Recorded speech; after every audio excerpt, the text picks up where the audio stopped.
Assalamualaikum warahmatullahi wabarakatuh. Alhamdulillahi rabbil alamin, wa bihi nasta'inu ala umurud dunya waddin. Wassalatu wassalamu ala asrafil anbiya'i wal mursalin wa ala alihi wa sahbihi ajma'in. Rabbi shrah li sadri wa yassir li amri wahlul 'uqdatam min lisani yafqahu qawli, amma ba'du. Syukur alhamdulillah, sahabat YouTube Sejuk Sehat Channel yang dirahmati Allah, kita dapat jumpa kembali di channel kesayangan ini dalam keadaan sehat walafiat, tak kurang suatu apapun. Amin. Salawat serta salam tak lupa kita haturkan kepada junjungan kita Nabi Agung Muhammad Sallallahu Alaihi Wasallam yang telah membimbing kita dari jalan kegelapan menuju jalan yang terang benderang, serta yang selalu kita nantikan syafaatnya di yaumul akhir kelak. Amin ya rabbal alamin. Sahabat YouTube Sejuk Sehat Channel yang dirahmati Allah, harapan serta doa kami semoga sahabat YouTube Sejuk Sehat Channel semuanya yang menonton video ini selalu diberikan kesehatan, dilapangkan rezekinya, dipanjangkan umurnya, serta diampuni segala dosa-dosanya oleh Allah Subhanahu wa Ta'ala. Amin, amin ya rabbal alamin. Sahabat YouTube Sejuk Sehat Channel yang dirahmati Allah, membangun rumah tangga yang sakinah mawaddah warahmah merupakan tujuan dan cita-cita bagi semua pasangan suami maupun istri. Namun perlu disadari bahwa tidak semua dalam kehidupan rumah tangga seseorang bisa berjalan mulus seperti yang kita inginkan, karena cobaan dari rintangan akan selalu hadir dalam rumah tangga kita. Oleh karena itu diperlukan kesadaran untuk selalu bisa menjaga keharmonisan dalam berumah tangga. Seperti yang kita ketahui, dalam rumah tangga sendiri terdapat perbedaan kedudukan untuk suami dan juga untuk istri. Akan tetapi dalam hal ini seorang istri mempunyai kedudukan yang cukup istimewa dalam rumah tangga, terutama istri yang solehah. Rasulullah Sallallahu Alaihi Wasallam pernah bersabda, dunia itu penuh dengan kenikmatan, dan sebaik-baiknya kenikmatan dunia yaitu istri yang solehah. Hadis riwayat Muslim. Firman Allah Subhanahu wa Ta'ala yang tertuang dalam Al-Quran Surat An-Nisa ayat 34, yaitu kaum laki-laki itu adalah pemimpin bagi kaum wanita, oleh karena Allah telah melebihkan sebagian mereka laki-laki atas sebagian yang lain. Wanita, dan karena mereka laki-laki telah menafkahkan sebagian dari harta mereka. Sebab itu maka wanita yang solehah ialah yang taat kepada Allah, lagi memelihara diri ketika suaminya tidak ada. Oleh karena Allah telah memelihara mereka wanita-wanita yang kamu khawatirkan nuzuznya, maka nasihatilah mereka dan pisahkanlah mereka di tempat tidur mereka dan pukullah mereka. Kemudian jika mereka mentaatimu, maka janganlah kamu mencari-cari jalan untuk menyusahkannya. Sesungguhnya Allah Maha Tinggi lagi Maha Besar. Dalam ayat tersebut sudah jelas dikatakan bahwasanya laki-laki merupakan pemimpin dalam setiap rumah tangga. Akan tetapi tanpa kita sadari, dalam kehidupan keluarga tak jarang para suami melakukan tindakan yang menyimpang dari ketentuan Allah Subhanahu wa Ta'ala dan telah melanggar hak-hak istrinya. Oleh karena itu, para suami perlu mengetahui perbuatan-perbuatan yang dilarang oleh agama Islam, dikatakan sebagaimana tindakan dosa suami terhadap istri. Apa saja dosa suami terhadap istri tersebut? Yang pertama, yaitu seorang suami tidak mengajarkan ilmu agama kepada istri maupun anak-anaknya adalah kewajiban bagi seorang suami.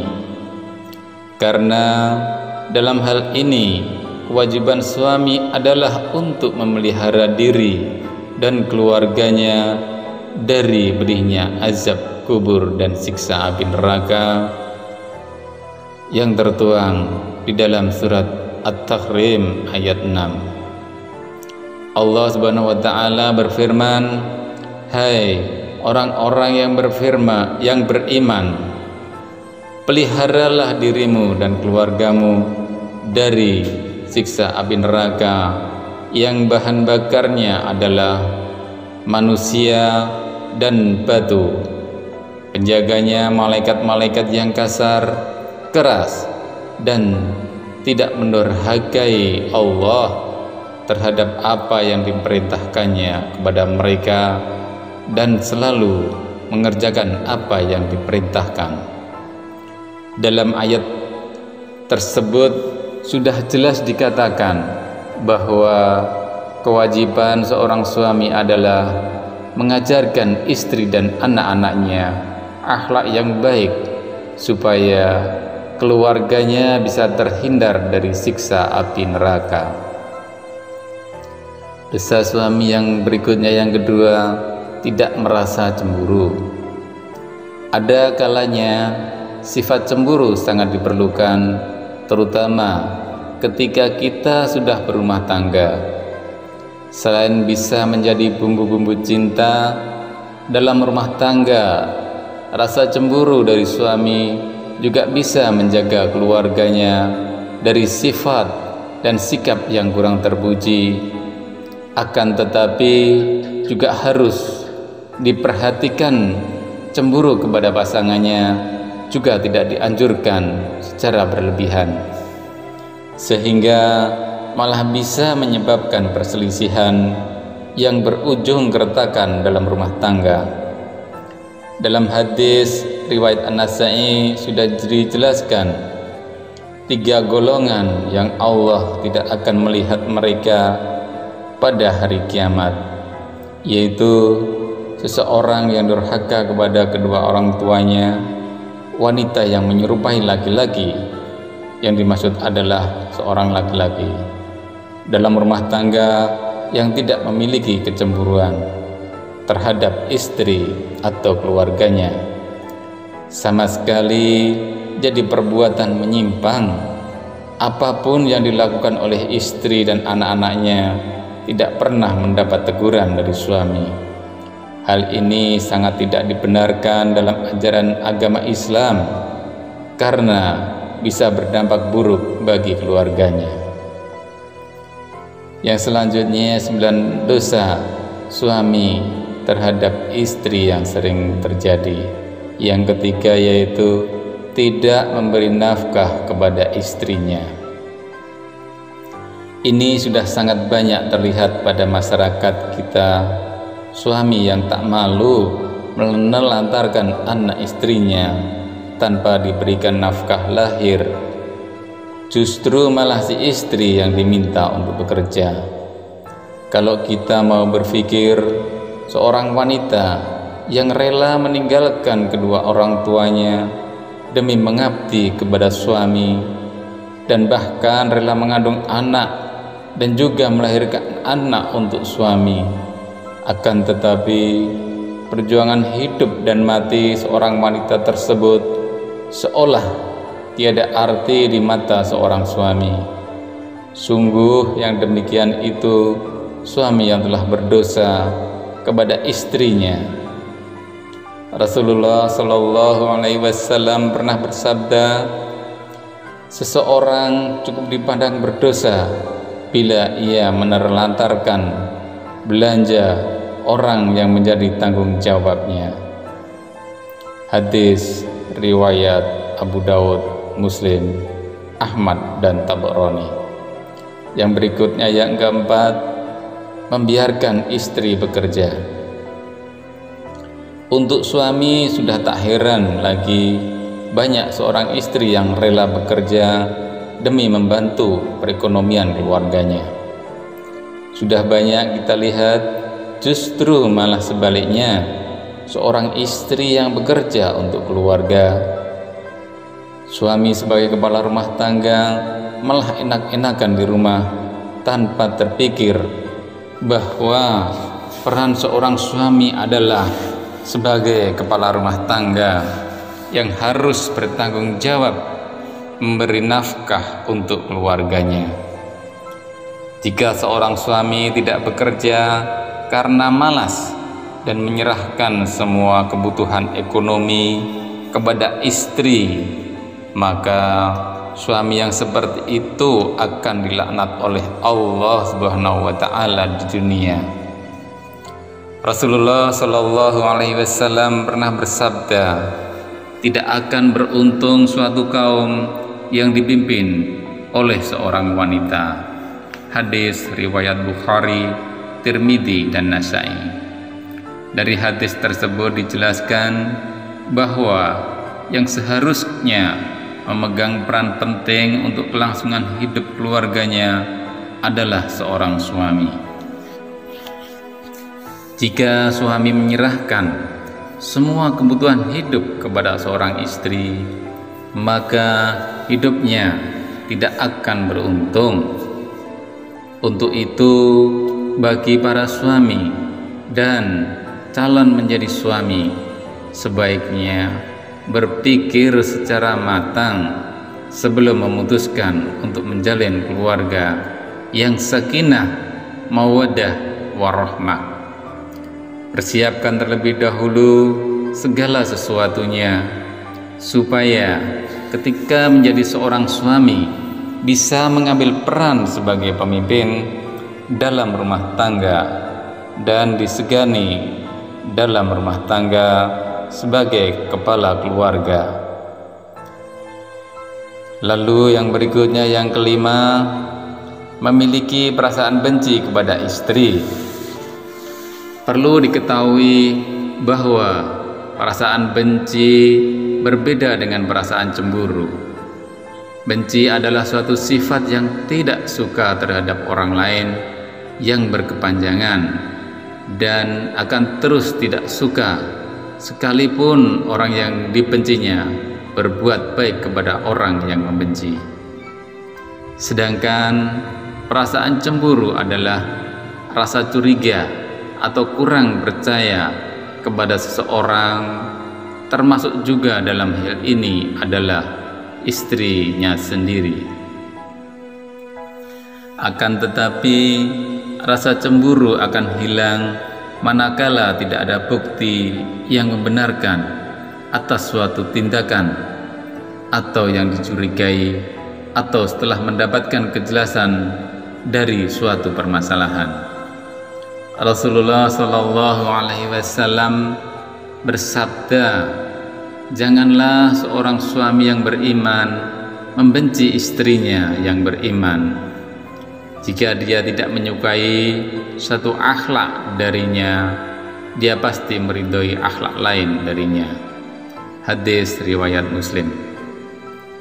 Jadi sudah jelas bahwasanya kita dilarang untuk membenci istri sendiri, karena tidak semua sifat dan sikap yang ada pada istri selalu buruk. Akan tetapi di balik keburukan istri atau sikap tersebut ada satu atau beberapa sifat dan sikap yang baik. Yang selanjutnya yaitu sifat dosa suami terhadap istri.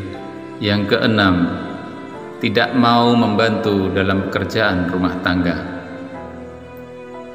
Tidak sedikit suami yang malas membantu pekerjaan rumah tangga keluarganya. Para suami biasanya merasa kalau sudah memberikan nafkah lahir, tugas suami sudah selesai. Padahal kita tahu tugas seorang istri sangatlah berat.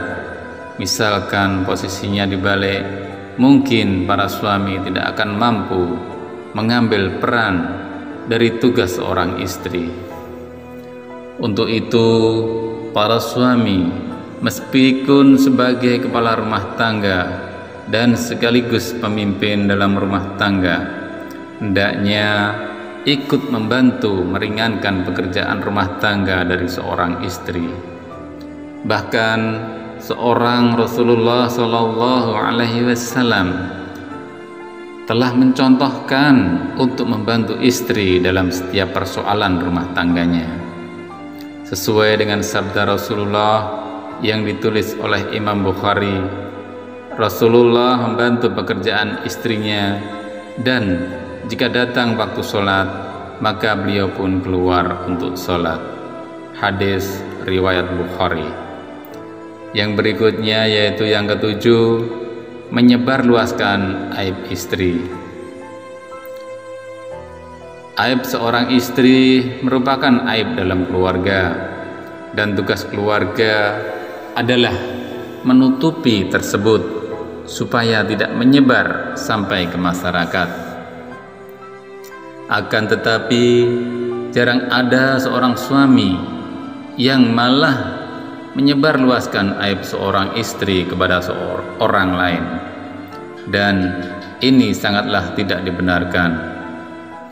Dalam ajaran agama tertentu, dalam ajaran agama terutama agama Islam, Rasulullah SAW pernah bersabda, sesungguhnya di antara orang yang paling buruk kedudukannya di sisi Allah pada hari kiamat adalah seseorang yang menggauli istrinya dan istrinya menggaulinya, kemudian dia menyebarkan rahasia-rahasia istrinya.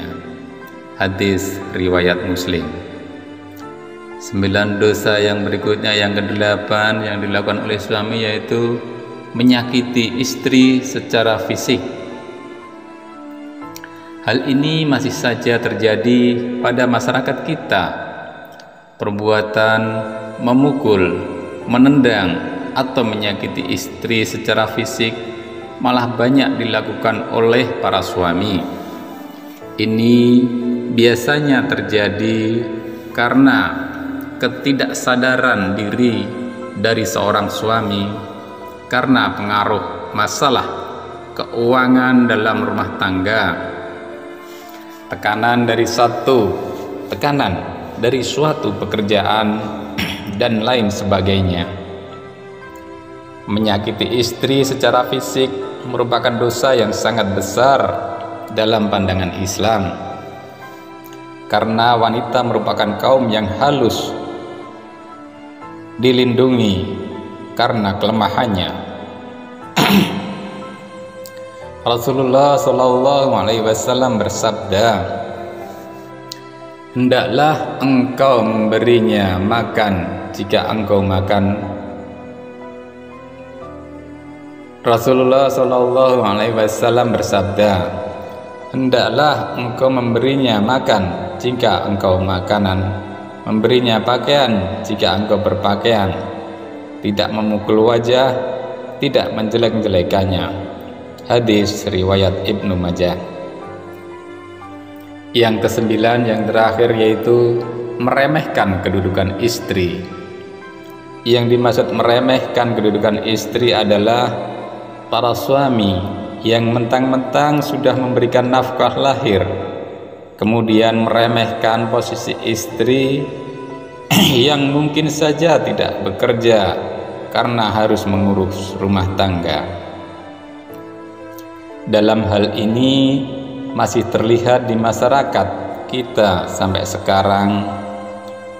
Saya berharap untuk para suami dan calon menjadi suami tidak meremehkan kedudukan seorang istri dalam rumah tangga, karena kita semua tahu kedudukan istri ibarat tiang dalam sebuah bangunan. Untuk itu sasaran, karena khususnya bagi para suami, mulai sekarang bantulah seorang istri dalam rumah tangga. Insya Allah, apabila dalam keluarga saling membantu, saling menutupi aib keluarga, saling menghargai satu sama lain, keluarga, saudaraku semuanya akan menjadi keluarga yang sakinah, mawaddah, warahmah, dan berkah. Amin ya rabbal alamin. Sahabat YouTube Sejuk Sehat Channel yang dirahmati Allah, demikian yang dapat kami sampaikan. Mudah-mudahan bermanfaat serta menambah wawasan kita, dan semoga Allah Subhanahu wa Ta'ala meridhai serta mengampuni dosa-dosa kita semua. Subhanakallahumma wa bihamdika asyhadu alla ilaha illa anta astaghfiruka wa atubu ilaik.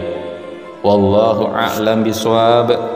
Wassalamu alaikum warahmatullahi wabarakatuh.